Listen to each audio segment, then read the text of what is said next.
Seven Trumpets Prepper. Guys, in this video tonight, me and Brian's going to tear into another edition of Battlbox. And this is going to be mission 33. So with that said, Brian, you want to do the honors of the box dump? See what we're going to get into this month?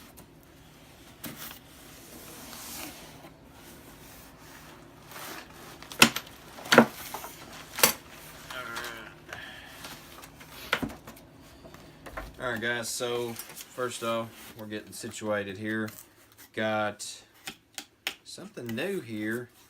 Get the #1 fishing subscription box delivered to your door every month. Right there. Exclusive offer. It's luckytacklebox.com. There's promo code on that. And then we've got the Opinel knife right there. Those are made in France. Francais. Alright, and this is going to be the mission card for this month. Let you get all the info on that right there, and then we'll go over it. Alright, and so pretty much the situation that we're preparing for this month is wilderness survival skills. So the first item on the menu is going to be the Speedy Stitcher Sewing Awl Kit. And that is made here in the USA as a $19.99 value.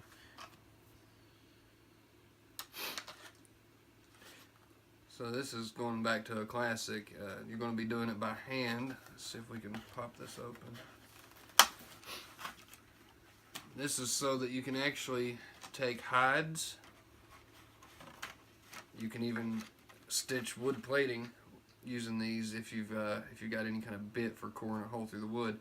But for leather, hides, things like that, what you're going to do, it's got a feed line right here, and you use the bit, you push the hole through the leather, and you use this right here. This is, let's see if we can find some specifics about their product on here. Yeah, not just leather, but any heavy material. And it's got the sewing awl, a straight needle, a curved needle, 30-yard skein of waxed polyester thread. So it's going to be your waxed polyester right there. It even shows it being used.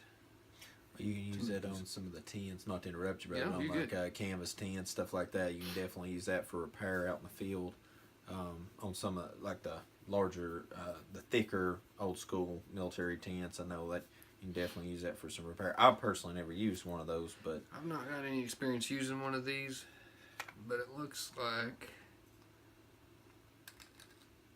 you're going to open the back.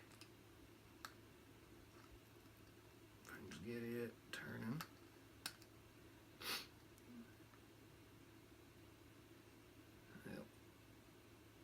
This thing is actually a little more complex than I thought. This is not one that I'm familiar with.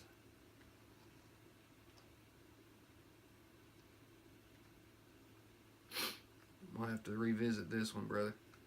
that's all good. While you're checking that out, Go ahead. this right here is the next up. We've got Opinel #6 carbon steel knife from France. This is a $13 value. I actually have owned one of these knives in the past, and they're actually a first-class knife.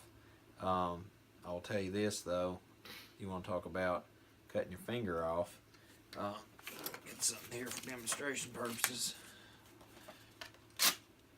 And, I mean, they're first-class little knife. And the wood handle, it's just very, very, very lightweight. But just the quality, you know, a lot of people go for the German knives and everything, but the quality of the steel and everything I think is very nice. And like I said, it's made in France. But now the the way to lock this knife, for those that are curious to it, it's very simple little design, is that the slide on it right here, okay, you just slide that around to lock that in place, okay, because it's a very simple fold knife. I mean, it just folds right up. You can throw in your pocket, you can throw in your backpack on the go. I think for a lot of people that's got young boys and scouts, that's a great item to give them, and last a long time if they take care of, and it's dirt cheap too on cost as far as purchasing as well. Okay, so this one threw me off. I've not actually had any experience with one that has, it's a built-in spool. So it's already pre-spooled, and what you do is the cap, I unscrewed it, and it's got your curved needle and your straight needle, and they actually store right there. Now you want to take the extra one out whenever you're going to be using one of these, but you take the cord and it wraps around this. I've unwrapped it, fed it through, out, this comes out this hole, and we're going to take it, you thread it in through the needle, and you're going to lay it down, and there's a slot right here on this side. It's not the same as these others. It's a little deeper, that's so you can lay that line in there. You're going to slide that back down, pull this extra tail back out,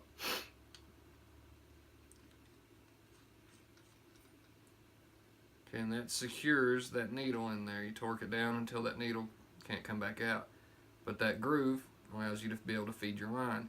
So as you force it through the leather or whatever material you're stitching, and you create your loops and you cinch it in, all you've got to do from that point is when you go to withdraw, you give the spool a little bit of slack. Push the release down there. Right there, that button, I think. Oh no, that's for cinching it. Oh, I got you. But you'll just pull this out through the handle.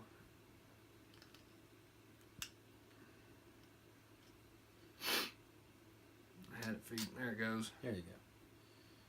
So, you run you a couple of stitches, pull you some line. There we go. Now we're getting it running. So each time you make a few stitches and you run out of line, you just back up, you feed the spool, pull some out, you keep on stitching. When you're done with it all, you make your cut, just loosen this right here back up, and you can actually just kind of take your cord or your nylon and you can pull it right out just like this, and that way you've got slack right here. Give that a wrap, pull that back up, and that way you can take your needle out.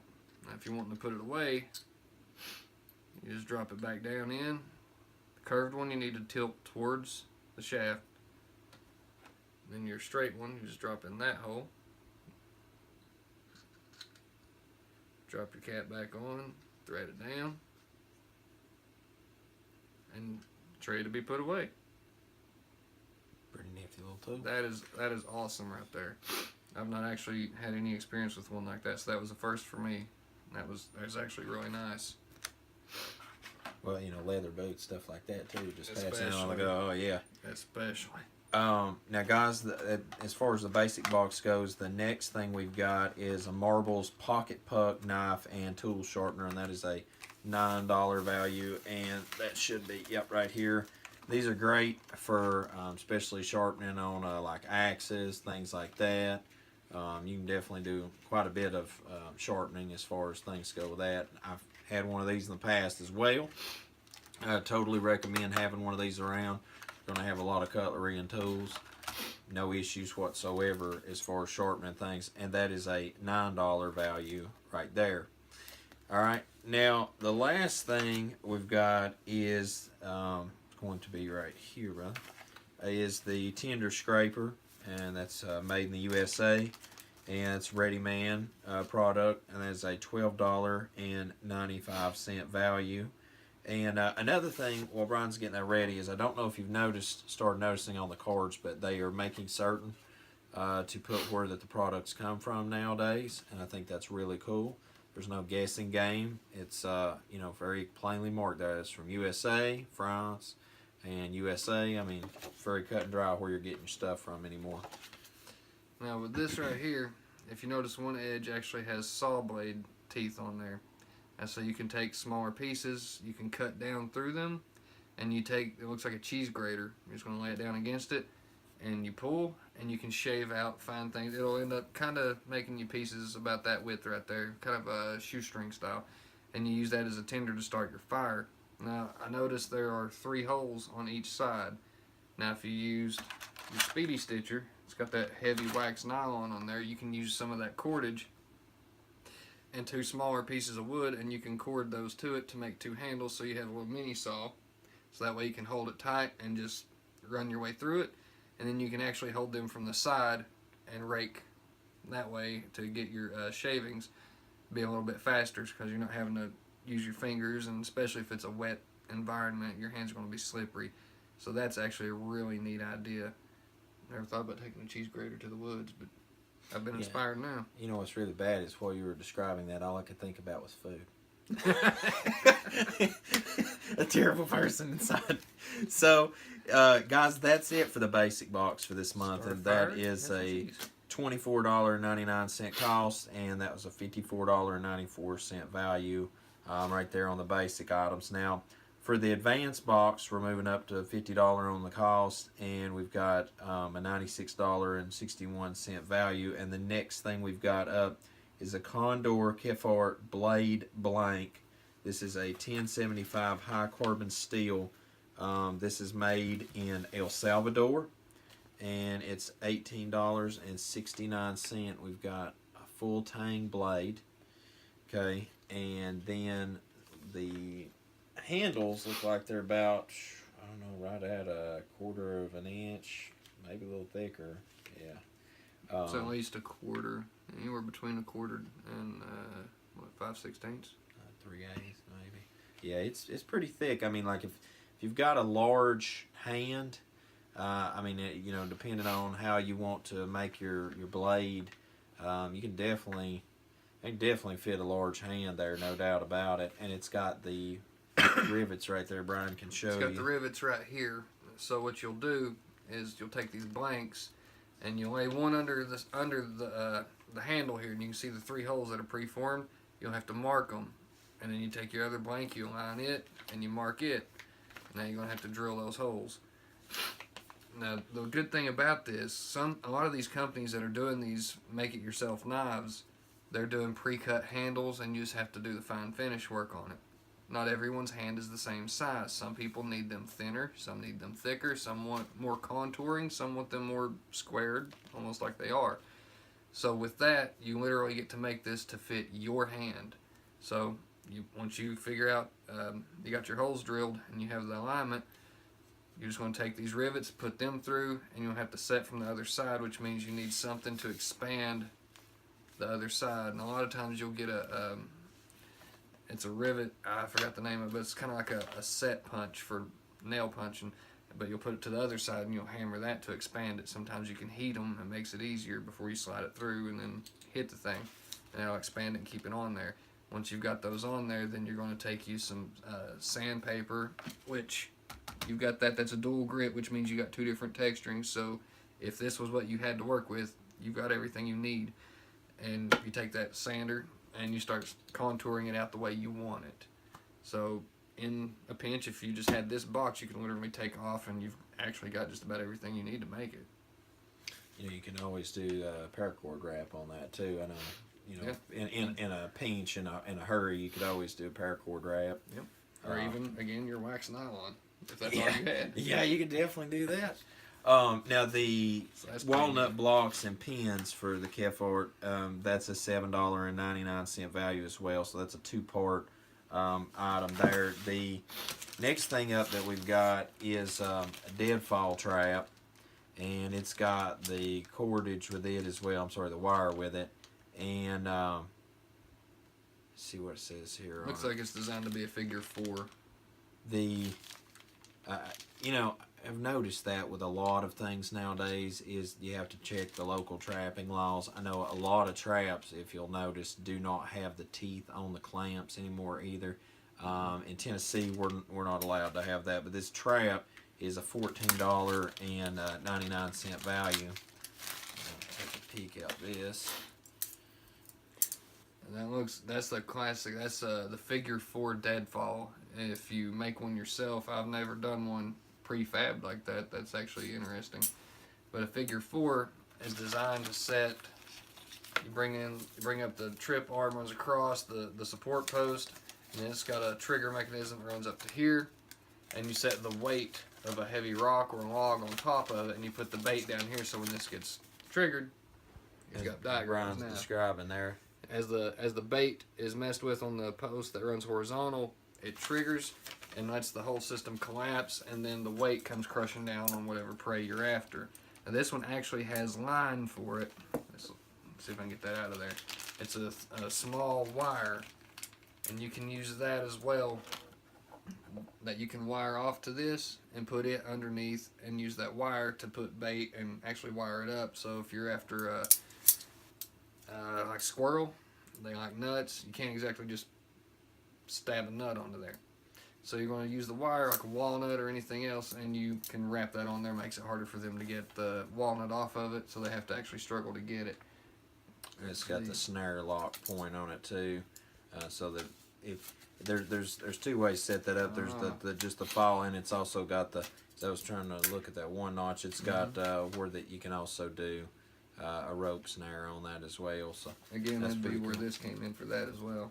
Yeah, it's pretty cool, guys. I have never adventured with trapping in any type before, except for just cage trap, you know, like raccoon, pestilence, stuff like that. I've used a few. I've made some figure 4s. I've never incorporated it to be a snare loop on there. I've never done that. It's always been a deadfall.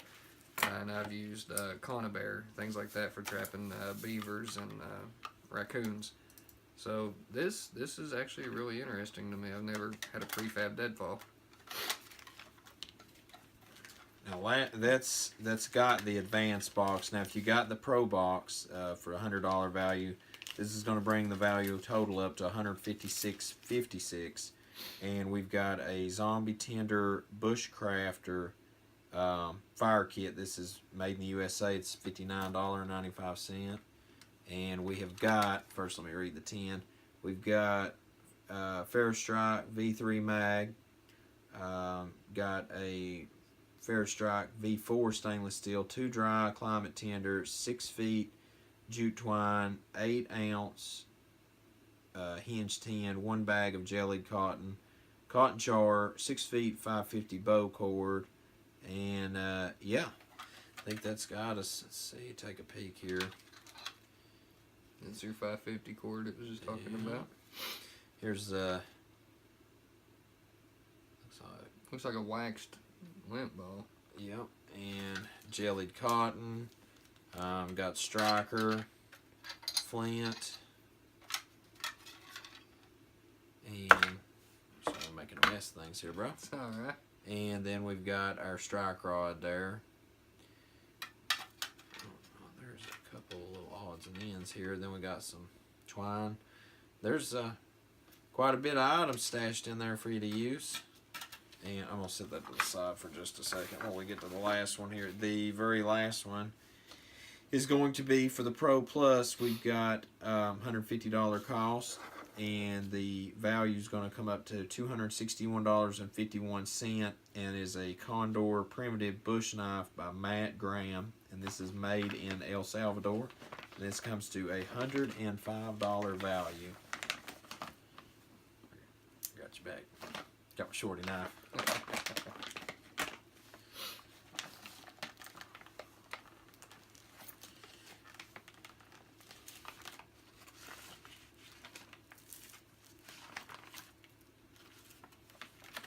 That's a nice hard leather sheath. Very nice. Reminds me of a Roman short sword. It kind of does.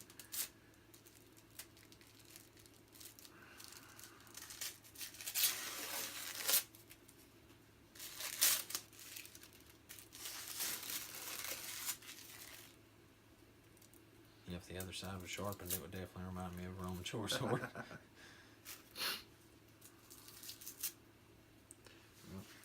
Stubborn. Yeah, I got you. I got you.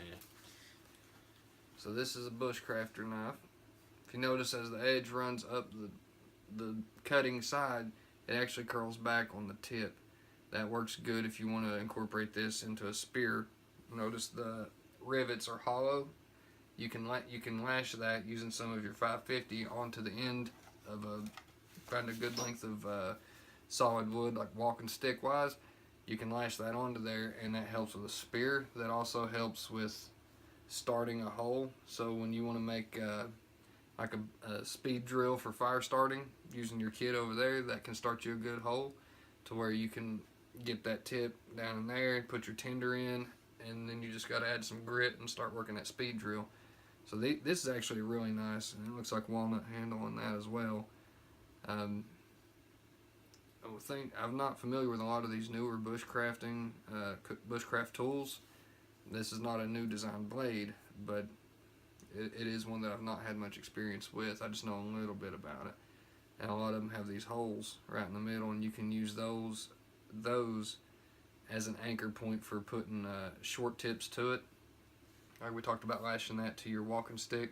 You can bring it up higher and you can lash that, and that way you can swing, kind of use it as an extended length, but for chopping smaller things that you don't want to put that much strain on the whole blade itself, but it gives it more support. So you can chop. I've seen them used as prying tools, straighteners for running.